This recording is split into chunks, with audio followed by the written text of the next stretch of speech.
audience, and as you can see, I'm still trying to monetize hope. Yeah, you look like you're in great shape. I'm doing great. Last time Is there any sort of youth serum things going on, or what? It's our longevity XPRIZE. We're getting there, buddy. Okay. We're getting there. And I think in our last conversation, you're getting on board with the idea of extended longevity. Yes. Yeah. Okay. We'll leave it at that. Some degree. I mean, like, I don't know if we want everyone to live forever or whatever, but I think health span and not having an extended period of senescence where you're just drooling on yourself sounds like a good idea. We want to avoid that. Yeah. So first off, congratulations on the merger of SpaceX and xAI. Baller move. Going to power humanity's first Dyson swarm. So Yeah. I'm curious. It truly is. What's your timeline for launching these data centers, and how much bandwidth do you think you can get in the first year? Give us a sense of the speed at which you're going to be making this happen. Yeah. So SpaceX has filed. SpaceX is in the quiet period. I can't actually tell you things that would cause problems. Yeah. Oh, I'll leave it at that. I appreciate that, but can't wait for the speed. You know, we had a conversation here on Monday with Eric Schmidt and with one of the leads from one of the other hyperscalers. I won't mention who, but I'm curious where you feel we are in recursive self-improvement. Are we there? Do you see Grok doing recursive self-improvement at this point? And what's the timeline for AGI and ASI? Give us a sense of that. Yeah, I think we've been in recursive improvement for a while here. If you mean by like recursive self-improvement without a human in the loop, is that what you mean? I do. On the AI software side.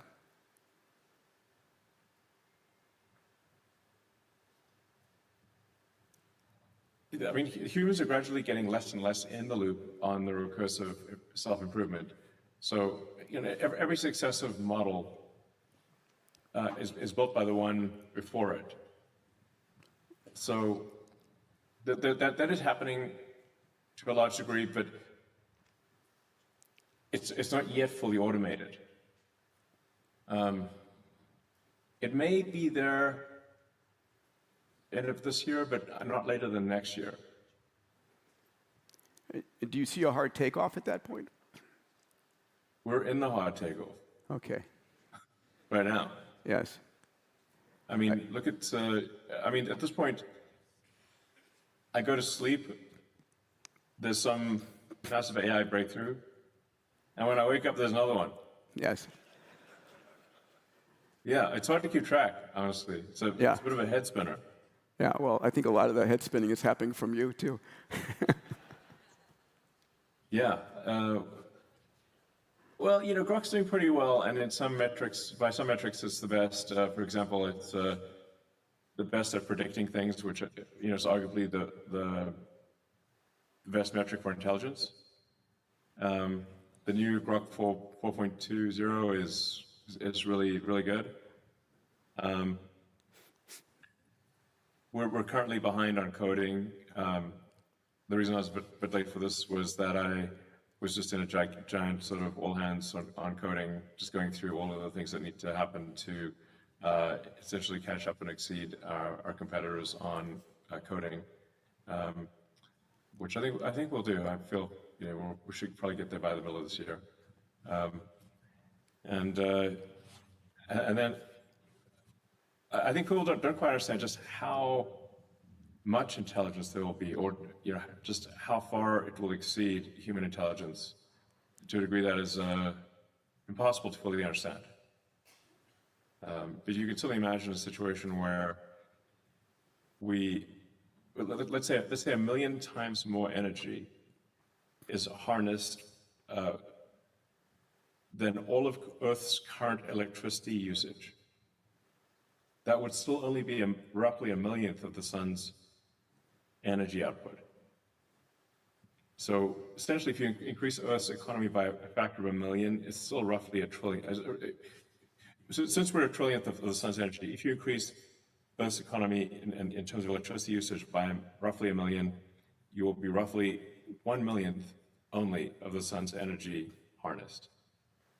But what is an economy or an intelligence using 1 million times more electricity than all of Earth's civilization think about or look like or do?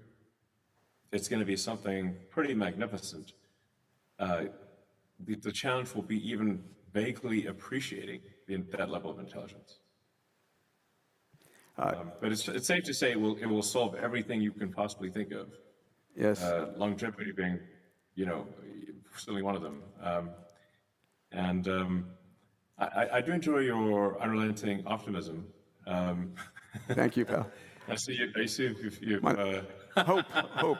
Yeah, exactly. You've taken to heart monetizing hope, which is pretty funny. Yes, it was Came up with that one. it was Grok's marketing advice to me when you roasted me on, Right. the podcast. Grok was roasting you and saying you monetize hope. But hey, if you're going to it's better than monetizing misery, I suppose. Yes, for sure. So yeah. But yeah, just when you have AI and robots are going to increase the economic output or by so many orders of magnitude, we cannot possibly comprehend it. We're likely in the very short time to become a minority, then a vast minority, then a microscopic minority of intelligence on this planet. Yes, not even on this planet, but in the solar system. Yes, for sure. Because, your best case outcome for Earth for intelligence is roughly 1/10000000th of the sun's energy. That's your best case outcome. If you generate intelligence only on Earth. Intercept it, right? Yes, because roughly 500 millionth of the sun's energy hits Earth, and that's the vast majority of energy that's out there, but that we can access. Really, the intelligence in the solar system will be many orders of magnitude greater than the intelligence on Earth itself. May I ask you a question, Elon? How far out can you see? How many years out can you make reasonable predictions right now?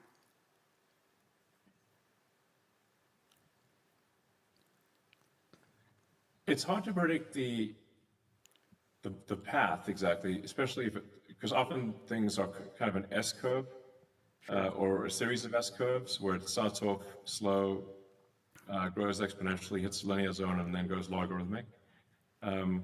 That generally has been what I've seen with breakthroughs in AI. AI, for example, is there'll be some breakthrough. It'll do have an S curve, and then it looks like it's just going to go to infinity. But then you hit logarithmic returns until there's another breakthrough. Yep.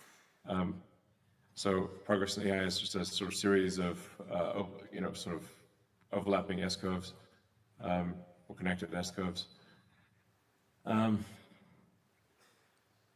I mean, there was a point where you could probably predict out a decade or 2 decades.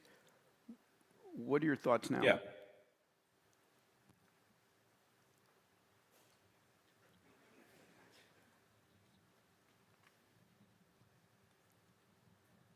Okay, this is going to sound pretty crazy. It's okay. We've been talking about crazy. There's a receptive audience to wild prognostications. Yes.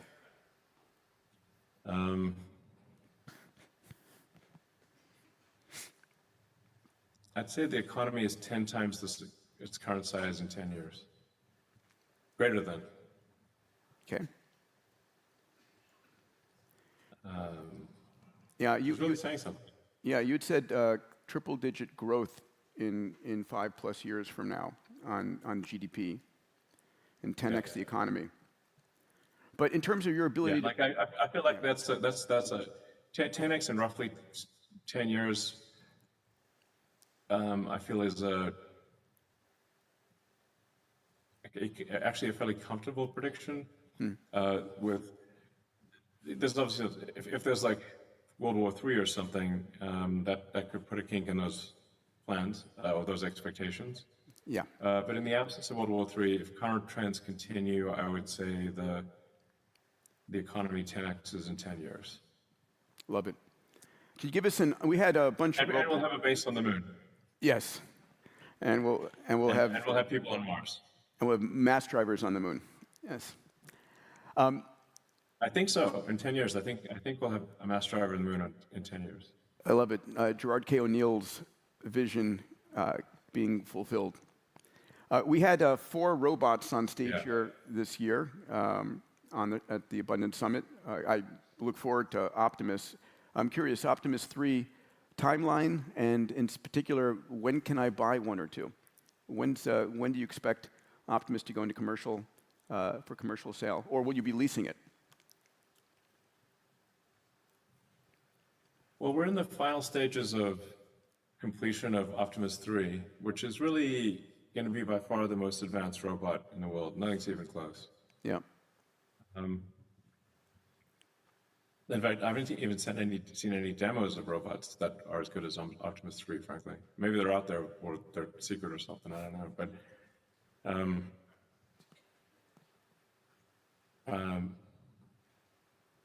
you know, and I have to make sure I'm saying things that are reasonably public as well, of course. Of course. We're streaming this on X. Yeah. Okay, this is pretty public in that case. Yes. Yeah, I think we'll start production on Optimus 3 this summer, but very slow at first. Yeah. Like you know, this sort of classic S-curve ramp of manufacturing units versus time, and then probably reach high volume production around summer next year, and then you know, we'll have Optimus 4, you know, design complete next year. I try to release a new robot design every year, an improved robot design every year. When Dave Blunden and I were at the Gigafactory, it was an extraordinary experience, 11.5 million square feet for the Tesla. And then I think you said you're building out 9.5 million square feet for Optimus there as well, which is extraordinary. Yeah. Let's 10 million square feet round numbers. Yeah. Yeah. I had that'll be quite. That's going to be a new factory design too. Like it's not different from other factories. How far before we have robots building robots? I mean, you automated so much of the Gigafactory already, where they're humans playing a small role. Do the robots just play the role that humans are playing in that regard? We still have a lot of humans building things. Mm-hmm. You know, Tesla direct employees who are building things, or like basically people in the factory are either building or managing people who are building, is roughly 100,000. So we have a lot of people. Tesla total headcount's around 150K, of which 2/3 are, you know, in the factory in one form or another. And then our suppliers, there's probably maybe a million or 2 million people in our suppliers type of thing. So it's a lot of people.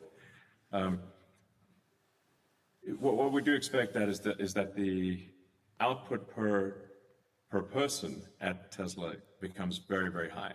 Yeah. So we're not planning any like layoffs or reductions in personnel. In fact, we will increase our headcount. But the output per human at Tesla is going to get nutty high. When we were like you can't really believe it. Yeah. When we were together, we discussed the idea of sustainable abundance on our podcast, and you reinforced the idea that we have a coming age of universal high income, which has become a point of discussion beyond UBI. But I'm just wondering if you have any thoughts on how we get there. Have you reflected on that any further? And more so, you know, we talked about a time frame of civil unrest, you know, 2, 3, 4, 5 years, probably a lot of COVID-like checks in the interim until we get to a demonetization and a, you know, deflation that leads us to UHI. Any more reflections on that? 'Cause people need that hope and that vision. Yeah, I mean, to be clear, I don't think we should be sort of complacent. We do need to be careful because the future is a range of possible outcomes, and they're not all great. But at this point, I do agree with you that it's likely to be great. It's probably 80% likely, maybe more likely to be great. And I do think we'll have universal high income. We're basically just issuing money to people, and the really just because the output of goods and services will so far exceed the money supply that that effectively you have deflation, because just deflation is just the ratio of the outputs of goods and services to the money supply. So if the rate of growth of goods and services far exceeds the rate of growth of the money supply, which I predict will happen, then you will have deflation. Yes, and a lot of people spinning up new companies, competing against each other, driving the price down, and increasing the variability, and deflation, faster and faster. Yeah, it's basically AI and robots are going to make so much stuff and provide so many services that they will actually run out of things to do for the humans. They'll just run out of things to do for the humans, and then they'll there's only so much that humans can even express that they want. So you go back to my example of, like, if you go 1 million times greater than the Earth's economy, you've long since saturated all human desire. Like maybe like even if you go 1,000 times more than our current economy, 1,000 times, you probably have already saturated anything people can think of that they want. So do you think the value of money is going to significantly decrease? Will we go post-capitalist? Yeah, I think money will stop being relevant at some point in the future. So just as you're becoming it's probably something like an Ian Banks culture sort of future. And I think the AI down the road will really not use human currency. It will just care about power and mass, wattage and tonnage. It's kind of ironic then, right? Just as you're becoming a multi-trillionaire, money starts to have less value. Yeah, pretty much. Yeah, all this stuff. It's really just trillionaires represents like some percentage ownership in companies that I've built, and it's not like sitting in a bank account. It's just literally I own a percentage of the companies. The companies are doing lots of useful things. The value of the company grows. I own a percentage of the companies, and that's sums up to that number, which seems high. Yeah, I was interviewed by somebody who was asking me about your drive, what drives you, and I said, Elon's driven to solve problems. He's driven to make life in the world better by just solving the biggest problems over and over and over again. And if someone else were solving them, he wouldn't need to, but no one else is solving them. So I just want to say, thank you for that, pal. Thank you for that. You're welcome.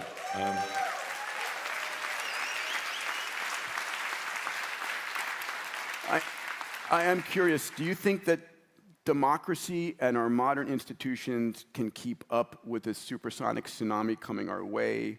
Are they just going to fall in its way? They're just going to break down? How do we deal?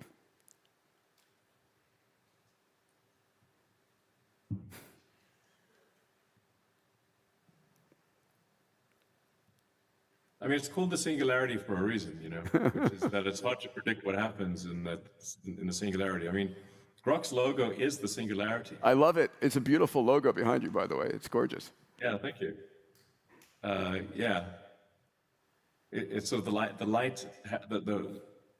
the halo around a black hole is the mass and light are falling in type of thing. It's hard to know what happens inside the singularity. But it's going to be very interesting. Like, we're going to live in the future will be very entertaining. Of that, I'm confident. Yes. And I think also like AI and robotics are also the only way we're going to solve our budget deficit, frankly, and not just go bankrupt as a country. So I'm, you know, you've had an influence on me in that I'm like, I've just decided to be more optimistic. It's like, we just should be more optimistic. Thank you, pal. You know, not that I wasn't an optimist, but I was like maybe dwelling a little too much on the negative stuff. It's all upside being an optimist. And a realist a little bit. Yeah. Yeah, exactly. You don't want to be complacent or just assume everything's going to go well, but try to make it go well. But I mean, there will be some pretty amazing things that happen. So if you've got humanoid robots that have very high dexterity and are incredibly smart, it means that everyone on Earth will have access to better medical care than the richest person on Earth. Which, by the way, I would say, like, you know, if I'm allegedly the rich person, or whatever, I think actually sovereigns are richer than me, by the way. But I think so. But it's like you know, I had to have like a neck surgery 3 times because the first 2 ones were done wrong. You know, like I'm like, what the, you know? So, and I'm like, my back still hurts a little bit. I'm like, can AI please solve back pain? That would be a huge win, and I think it will. Yep. So, you know, back pain sucks. I think that's maybe you know, sometimes why do people get grumpy when they get older? It's because of back pain. You know, it's like if your back hurts all the time and you can't sleep well, you're going to be grumpy. We had yeah. we had David Sinclair on stage this morning, and he's going into human trials with ER100, his partial epigenetic reprogramming. And one of the papers recently published shows it enables joint repair, and so back pain may be one of the things that it eliminates. So that would be amazing. Yeah, for sure. Honestly, average happiness level for humans would just go up tremendously if you just solve back pain, because it's not a question of if you'll get back pain, it's when, you know, you'll get back pain. I keep on inviting. Not a good design.